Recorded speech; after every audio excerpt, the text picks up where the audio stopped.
Hi there. Let's take a look at some common mistakes students make when creating graphs so that you don't make them. Common mistake number one, not using grid lines on your graph paper.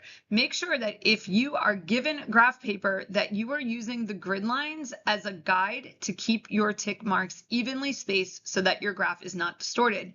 I have seen tons of students do something like this where they have beautiful graph paper and then place their tick marks wherever they want, regardless of where the grid lines are. Second mistake is related, and that's not scaling consistently on an axis. Now, your X and Y axes do not need to be scaled the same way, so you are free to count by, say, 2s on your X axis and 5s on your Y axis if that's what's going to work better for your data. But once you start counting, you need to be consistent.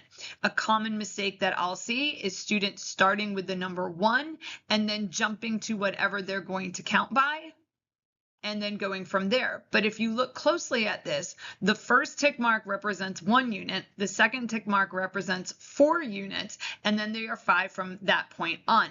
That will cause the shape of your graph to be distorted. So once you decide, I want to count by, say, 5s, you need to make sure that each tick mark represents the same interval. Another one that's common, and this would be for, say, a science class or a word problem where you actually have quantities being measured on your graph, and that would be missing the labels and or the units. Sometimes they are missing both, and sometimes it might be one or the other. So you want to make sure that each axis is labeled with the quantity that that axis is measuring. In this case, the quantities are distance and time, and then are also labeled with the units you're using. So distance can be measured in inches, centimeters. In this case, we see miles.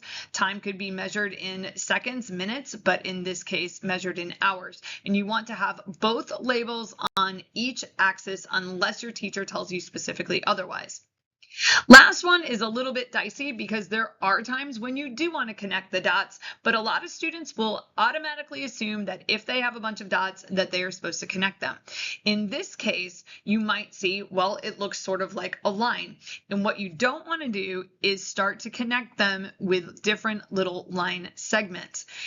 You might want to do a couple of different things. One is a line of best fit through your data points. The other is possibly they are meant to be discrete data points. For example, if you were talking about people or t-shirts or things where you would not have values in between. So always follow directions and make sure that you know when you should be connecting the dots.